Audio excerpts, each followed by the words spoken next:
Welcome again to our series, Reflection on the Life of Joseph, where we just want to take a few minutes and see what lessons we can glean from this beautiful life of Joseph. Today we just want to make this statement, which is going to be the title of our presentation, and it is, You Can Fall. Don't forget that.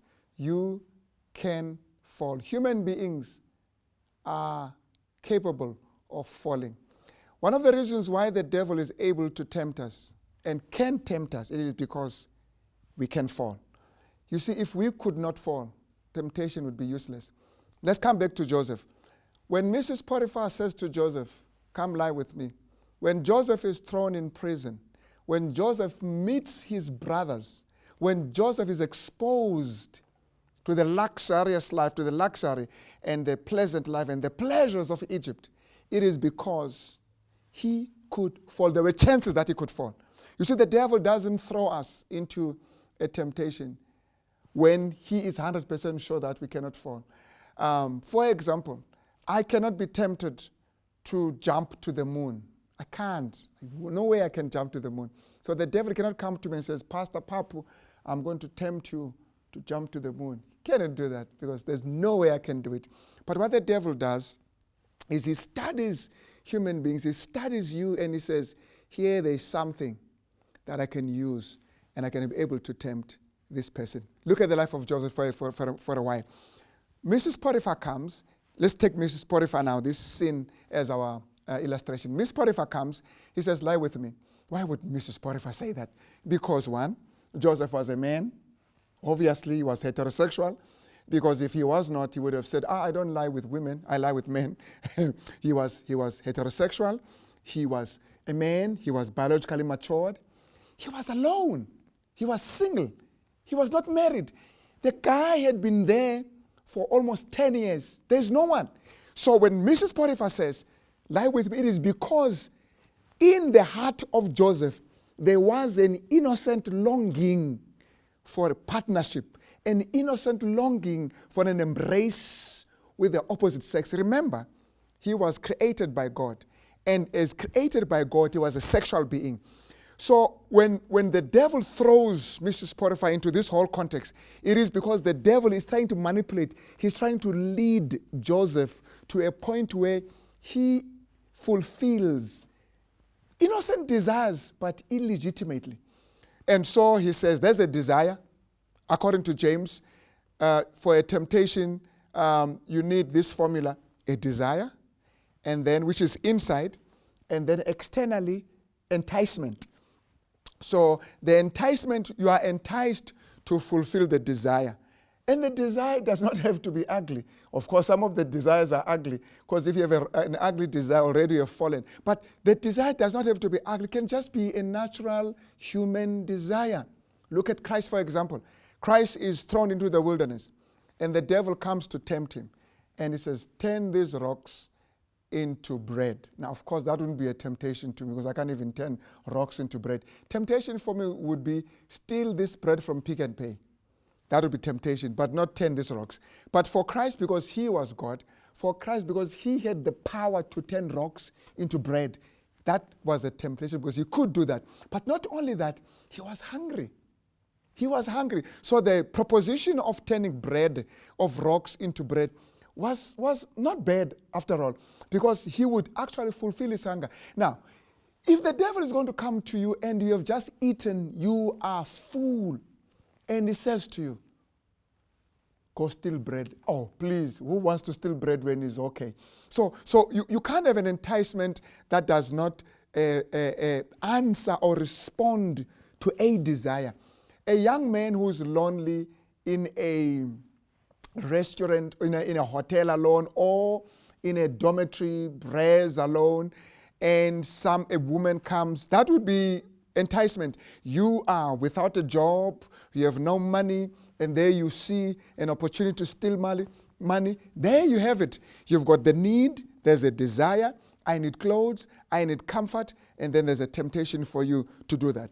So whenever you find yourself in a situation that resembles temptation, the first thing that should ring in your mind is that, hey, this thing is temptation and I can fall. You can fall because, not only because of your desire, but because you're a sinful human being. You are a sinner.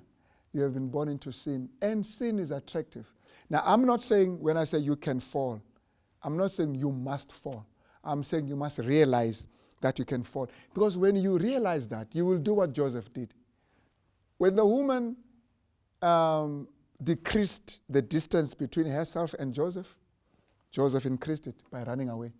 And the reason he did that, it was because he knew that if I delay here, if I stay longer, I will find myself in trouble. There you are. There's bread. I'm making an example with bread here. There's bread and you are hungry and you say, I'm going to take this bread.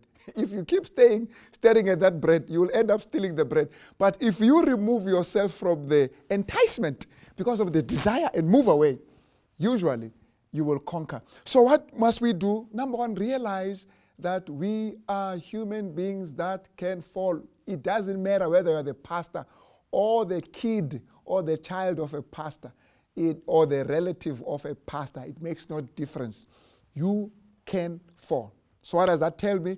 It says I must be cautious. I must always be on alert. I cannot continue to expose myself to situations and circumstances that are going to challenge me, push me, end up making me do the things that I wouldn't want to do.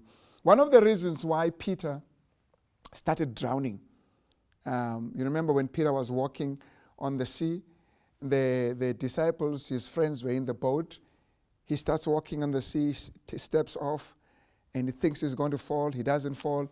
Second step, third step, fourth step. Oh, the guy is okay now. He can even start walking some nice walks there on the water. But then his main problem was, as he was walking, he forgot that this is water. Yeah. You don't walk, you drown, or you swim. He forgot, and then he started looking and see where the friends are, forgetting that I'm able to walk because I'm looking at Christ.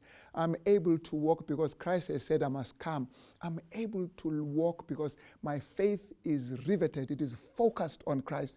And when he lost that, he started drowning because he had forgotten that he is not made to walk on the water. His nature is such that if you walk on the water, you will fall. Now, what am I trying to say? To live a life that is pleasing to God in this world is like walking on the water. And at every moment, you must realize that if I'm walking on the water, I can fall. If I am walking on the water, I am actually doing something which is a miracle. I can fall. So, if I realize that, if I acknowledge it, it makes me to focus. It makes me to count the hours and the minutes. It makes me to look at the things that I look at. It makes me to not unnecessarily expose myself to danger. It means I must spend time reading my Bible. It means I must spend time praying. If you look at the life of Christ, it was characterized by one thing and one thing only: praying as much as he could. Of course, he would do miracles, but he spent much time in prayer. Why? Because he knew that he was a human being that could fall. So it was important for him to keep and maintain that relationship with God. Because when we don't do that, we will find ourselves in trouble. And sometimes we wake up and it is too late and we say, if I had not stayed longer, I would have been saved. And the reason why you stayed longer, you forgot that you can fall. We can fall, but we don't have to fall. It is not necessary for us to fall, but falling is always a possibility. What am I trying to say? If the Lord is with you, stay with him. Make sure his hand is in your hand and walk with him. And may God bless you. Amen.